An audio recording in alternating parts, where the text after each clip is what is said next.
What's up everybody, welcome back. So in today's video we're going to be taking a look at what could probably be one of the strongest teams in the Kanto Cup. I wouldn't say it's the strongest team because there are quite a few strong teams out there, but this is probably one amongst the strongest teams that you can use.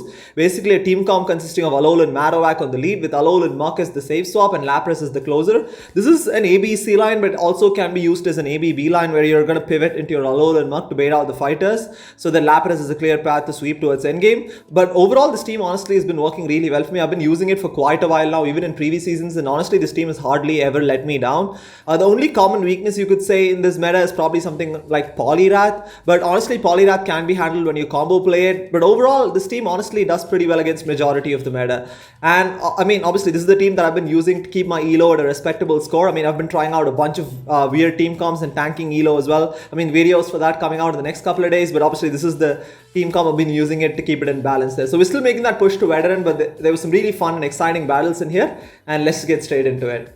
So moving on to the first battle here, we have Alolan Marowak into a Dragonite. A pretty negative lead. Immediately going to save swap into my Alolan Muk. Obviously Lapras is my hard counter, so I'm going to hopefully I can line that up against the Dragonite towards endgame. They go for a move. I don't have to shield the first Dragon Claw. We can comfortably tank this and get off a Dark Pulse here. But they actually now make a switch into their Alolan Sandslash. Now this is where Alolan Muk on the save swap can be so dangerous because with a little bit of an energy advantage, you're going to either flip switch advantage or get a shield, right? I'm going to be able to get to the second Dark Pulse here. Ideally, I would want to win switch advantage because I want the Lapras and their Dragonite, but obviously they're going to shield that up and they're going to completely farm down. That is okay. We're going to be upper shield as well. It's a good thing that we baited out the Alolan Sandslash because obviously Lapras doesn't have a great matchup against it. But anyways, I'm going to tank the Ice Punch. They actually decide to go for the Ice Punch bait. And now this could be a bulldoze here. I'm just going to soak up all the energy on Alolan Marowak because Lapras is my win con here, and I'm going to completely farm down. And then I'm expecting the Dragonite to come back in, immediately switching into my Lapras, and they have a Poliwrath in the back. So this is like we are getting RPS right now, and also my Lapras is not running Skull Bash. You could argue that Skull Bash is probably the better move, but this is obviously a double legacy Lapras and I don't want to TM away the Ice Beam, and also Ice Beam can catch, has that one-shot potential against flyers, the grass types, etc. Right? I'm going to shield it. Unfortunately, they bait with Ice Punch here. This is not good at all for me. I'm going to try and chip away with Surfs right now. Doesn't do too much damage, but they're going to go for another move. This could be a Dynamic Punch. I have to shield this up, but they go for Scald. So they're probably not running, I mean, obviously they're not running Dynamic Punch. They are running Ice Punch and Scald. So I'm going to try and catch the next charge move on Alolan Marowak and also clear the debuff from Scald. We catch the Scald on the Alolan Marowak. Back in comes Dragonite, and my only win con here is to completely farm down this Dragonite, right? We live a Dragon Claw right now. I should be able to completely farm down and need to get off two Surfs onto this Poliwrath. We are able to farm down. We are at the back-to-back Surf, so I'm going to go for the first Surf right now. This should get the final shield from the Poliwrath, and hopefully the second one should take it out there. So we are able to get to the second one right now, and they should just barely do enough resisted damage to take out the Poliwrath. An extremely close one. Honestly, that was like a pretty hard counter line they had there. Even though Alolan Sandslash isn't necessarily a hard counter to Muk, it was like difficult for the most part. Moving on to the next one here, we have a Shadow Machamp on the lead. If you want to say Shadow Machamp, you definitely want to catch it on the lead with this team comp because the backline obviously doesn't have a great matchup against it. I'm going to have to shield the Rock Slide here. This will one-shot or close to one-shot. So I'm going to shield this up, and now they make a switch into their Dugong. I'm going to stay in because we are so far ahead on energy, and I don't have a solid response to a Dugong. So I'm going to go for the Shadow Bone right now. We get the defense drop. I'm able to get to the second Shadow Bone. This should probably get the first shield from the Dugong, and I'm going to try and catch a Water Pulse on the Lapras here, which we managed to. This is probably a Water Pulse because they built up to it, and we do manage to catch a Water Pulse and waste a bunch of their energy there. This is obviously not the, I mean, this is a very neutral matchup obviously. I mean, if Lapras was once again running Skull Bash, it would obviously be a positive matchup for Lapras, but now I'm going to have to chip away with Surf. It's okay because this Dugong has been debuffed as well, so I'm not too worried about it. They're going to go for a move right now. It's fine. Probably going to be an Icy Wind, which is double resisted, but it does debuff for attack, and I'm going to completely farm down this Dugong here. I don't mind taking two Icy Winds right now because I'm going to switch out eventually to clear the debuffs anyway. So we're going to be able to farm down and gain a bunch of energy. My switch timer is not back up yet, but it is back up now, so I aggressively switch into my Alolan Marowak, and they bring in the Alolan Sandslash here. This is a beautiful matchup for Alolan Marowak because we should be able to completely fire spin down. This is just going to be an Ice Punch here, which we can tank, and we should be able to farm down and get off a Bone Club onto this Machamp, right? For some reason, I don't click on the Bone Club. I mean, they snipe with Machamp. That is okay. I come in with my Alolan Muk right now to just basically soak up a charge move. Probably going to be a cross chop here. It is okay. I should be able to get to a Dark Pulse right now. And Dark Pulse should get, even though resisted, should get the final shield from Shadow Machamp. And we have two moves on the Lapras, so I should immediately switch into the Lapras and go for the Surf, and that should be taking out the Shadow Machamp there. So close one, honestly. I mean, even if they had another shield, we could have had that because we had two moves banked and loaded anyways. So moving on to the next one here, we have Alolan Marowak into a Muk. Kind of a tricky matchup this, because obviously we are taking super effective damage from Shadow Claw, and also will take super effective damage from Surf, and also Mew is going to be able to outpace me to the Shadow Bone here. I'm going to shield this up, and then obviously we are only doing neutral damage with a Fire Spin. If we were running Hex, that would be better for this matchup, but overall I do prefer Fire Spin, especially against Alolan Marowak, Alolan Ninetales, Grass types, etc. Alolan Sandslash, I should say. But anyways, we shield the next Surf right now, and then I go for the Shadow Bone here. I'm going to go for... we managed to get a shield with the Bone Club, so I'm able to get to the Shadow Bone right now. Immediately switching to my Lapras, and they could potentially have Wild Charge, but they actually just bank a bunch of energy and then switch it to their Hypno, which isn't the worst thing for Lapras. Obviously, this is not the best matchup if they're running Thunder Punch, which they most likely are, but that's okay. We get the Ice Shard through as we should, and then they go for a move right now. It is the Thunder Punch. And now I'm going to go for the Ice Beam because it obviously just does a little bit more damage than Surf would. And Ice Beam should put it into farm down range for Lapras, right? I should be able to Ice Shard down, hopefully before they can get to another move, and we barely managed to Ice Shard down.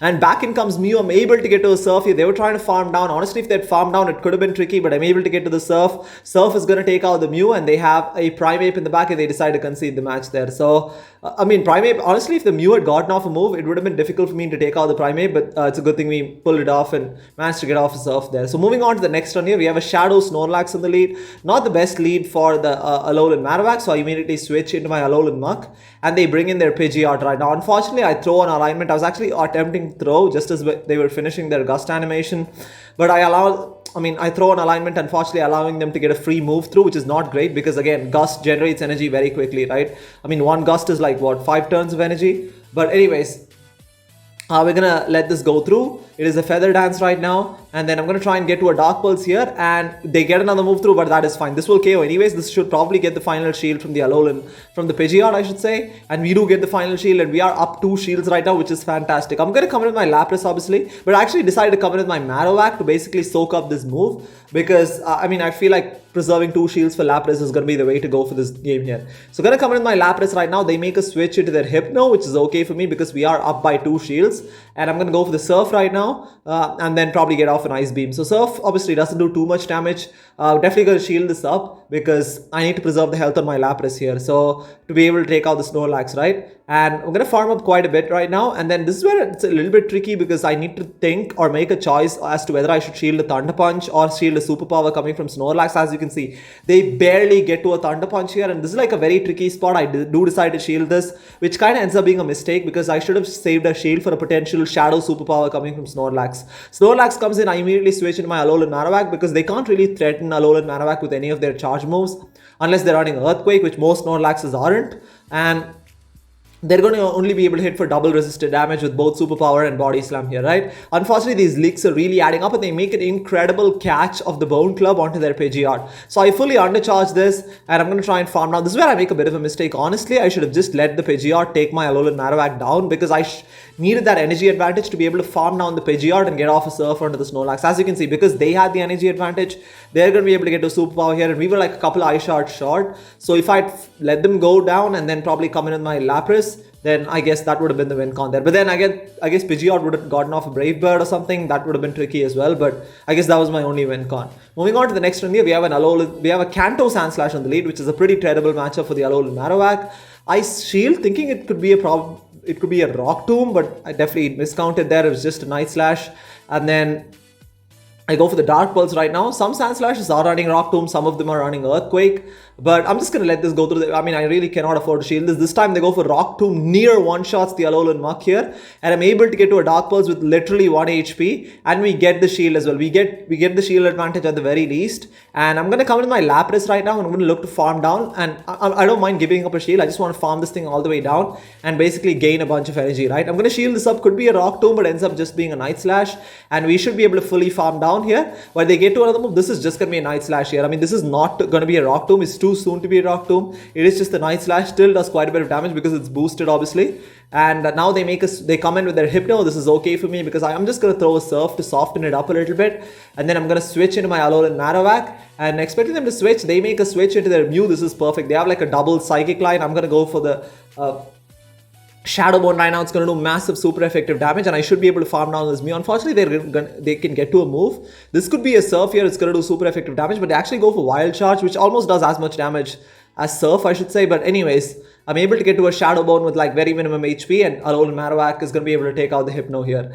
Super effective damage and barely taking it out there. So honestly, Hypno doesn't have too much play against this team. You have like your ABA strong against Hypno. Even Lapras doesn't have the worst matchup against it. But overall, I mean, you'd love to see Hypno. I mean, it is a pretty common Pokemon in this meta. So for the most part, as long as you learn into Hypno, you're going to win more often than not. We are met with an Alolan Marowak on the lead here. It is the mirror. And luckily, they are also running Fire Spin. So if they were running Shadow or Hex, I should say, it would have been slightly tricky. But I'm going to let this go through. I choose to throw one extra because we should get ahead on energy, and I'm going to try and throw the next move on CMP so that they don't get a free turn of move, right? I'm just going to let it go through. Hopefully just a Bone Club here, which it is, and I'm going to be able to go for the Bone Club myself. I'm hoping to get a shield with this Bone Club, and if they shield this, I'm going to go immediately for the Shadow Bone right now. Unfortunately, they sneak an extra Fire Spin through. That is okay, because the Shadow Bone is going to do a lot of super effective damage as it does there, and I'm going to try and farm down here, but we get the Fire Spin through, as you can see. Because we got the Fire Spin through, I'm going to shield this up, because as soon as we shield this should KO.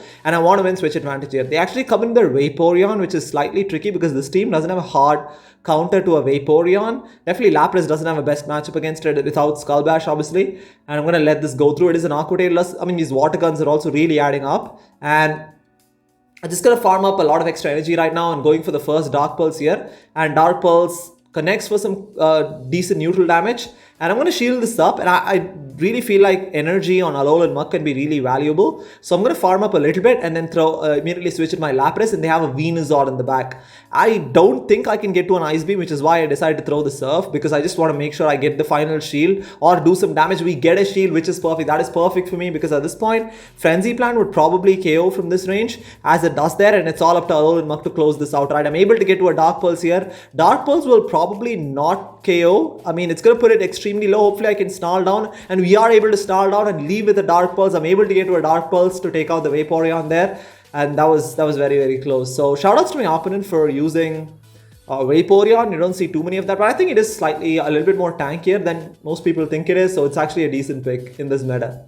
Moving on to the next one here, we have Alolan Marowak into an Alolan Sandslash. You'd love to see it. They are running Shadow Claw, which is obviously not as great as if they were running Powder Snow, but they make a switch in their Wigglytuff. I don't have a solid response to a Wigglytuff. I mean, Alolan Marowak is my best response to it, but I do switch in my Lapras here because Lapras doesn't have the best matchup against Alolan Sandslash, especially if they're running Shadow Claw. But I'm going to shield this up. I should be able, because they let the Surf go through, I should be able to shield once and farm the Wigglytuff all the way down and come out of this matchup with a lot of energy, right? And expecting the Alolan Sandslash to probably come back in here, as it does there, and we should be able to throw these Surfs. And the good thing about this matchup is that Lapras can still hit for quite a bit of neutral damage by throwing these Surfs here. I should be able to get to another one right now, and which I'm barely able to do. And then this is going to be, this is probably going to get the shield from Sandslash because it will KO. Because they shielded that, I'm going to immediately switch into my Alolan Marowak and throw the Bone Club here to get the final shield. And we have another Bone Club ready to go, able to get to this as well. This is not going to KO, it's going to put this extremely low, and one Fire Spin should KO, right?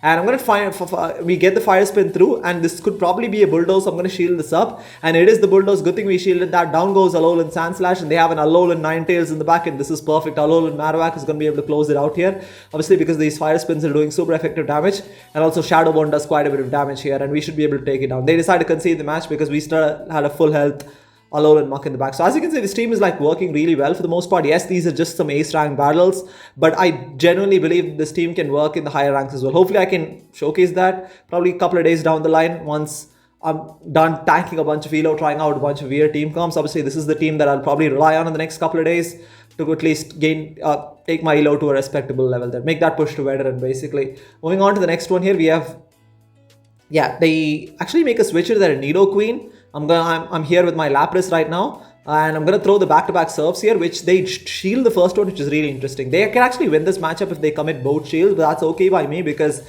again, I'd rather take a 2-shield advantage at this point, right? And we get the extra Ice Shard through. I'm going to come in with my Alolan Marowak. They blind through, so this is just going to be a Poison Fang here. I don't have to shield this, and we should be able to Fire Spin, farm this thing down. And they actually make a switch now back into their Snorlax. I immediately go into my Alolan Muk. And this is a pretty solid matchup for Alolan Muk, especially with the 2-shield advantage. I can let the first Body Slam go through. These licks are resisted. and I am over farming quite a bit, and this is where I make a bit of a mistake. I decide to go for Sludge Wave, thinking that this would one-shot or put it into Snarl farm down range, but it doesn't quite do it, right? If this was a Shadow Snorlax, then Sludge Wave would have one-shot, but I'm going to let the Body Slam go through. These licks are resisted, so I should be able to get to a Dark Pulse, so it's probably better off going for double Dark Pulse here. If it is a Shadow Snorlax, then you want to go for Sludge Wave because that will almost one-shot. So back in comes Nidoqueen to farm down, and this is just going to be another Poison Fang here. There's no reason for me to shield this. I'm going to let this go through, and we should have a lot of loaded energy as we come out of this matchup here. As out comes Hypno. I have back-to-back Shadow Bones right now. I'm going to go for the first one here, doing super effective damage, and able to get to the second one as well. This will easily take out the Hypno, and yeah, I think Nidoqueen is basically one Fire Spin away from getting knocked out there. So, I mean, honestly, we had the alignment there, so I guess we had the matchups perfectly lined up. So we have, moving on to the next one here, another Shadow Machamp on the lead. It's a good thing we caught this thing on the lead once again. You definitely want to catch a Shadow Machamp on the lead. And we get the extra Fire Spin through as we should. I'm going to shield the Rock Slide here. And I'm probably going to throw the double Bone Club right now. Because I want to really pressure both their shields from them, because before they can get off a Rock Slide, right? Alolan Marowak is going to be able to outpace here, and I'm just going to do, actually I decide against it. I'm going to try and fully farm down, so that's okay. We're going to take this Rock Slide here and fully try to farm down. They make a switch into the Snorlax. I was actually slightly slow to switch out. I should have switched out right away, but that's okay, because yeah, Alolan Muk should be able to get to a Dark Pulse. This is where, again, unlike the previous game, this time I went for Dark Pulse, but this time I should have gone for Sludge Wave, right? Because that would have done a little bit more damage. As you can see, Snorlax is going to be able to get to a Body Slam before I can get to another Dark Pulse here. As you can see, Body Slam does take out the Alolan Muk. And then, yeah, back in comes Lapras, and I should be able to fully farm down the Snorlax here. And expecting the Machamp to come back in. I'm going for the Surf right now, and we have so much loaded energy on Alolan Marowak. So they actually do decide to let that go through. I was hoping they would shield that because I could then snipe with Alolan Marowak. But back in comes Hypno. I go for the Ice Beam here. Obviously, just to do as much damage as I can. And then this is where I make a bit of a mistake. I decide to stay in because I wanted them to throw energy. But the unfortunate thing is they overfarm quite a bit, right? So they have a lot of loaded energy right now. I'm going to go for the Shadow Bone right away. I don't want to bait, because if they call the bait, it would be difficult. Honestly, I probably could have gone Bone Club there. I guess that would have been the play. But anyways, we can let this go through. It is just a Thunder Punch. I mean, they didn't have enough energy for a Shadow Ball. That would have been very close. Honestly, I almost threw that game, because if they'd gotten to a Shadow Ball, then that would have KO'd there. We're able to get to the second Shadow Bone here, and that's going to take out the Alolan Marowak, and that's going to take the win for us there. So overall, we finished with a 5-0 set, which is not as big of a deal. It is only ace. I mean, I do believe this team has, like I mentioned earlier as well, in higher ranks, probably in veteran and probably beyond as well, this team definitely has the potential to make that push. So overall, hope you guys enjoyed it. I mean, there are obviously quite a few other strong Kanto Cup teams out there as well, but I feel like this is probably one of the best ones out there. And if you're looking for a solid team comp to climb rank, I would highly recommend this one. But there are a bunch of other weird team comps. I tried out some spice picks which are coming out over the next couple of days. So stay tuned for that. And thank you so much for watching, and I'll see you next time.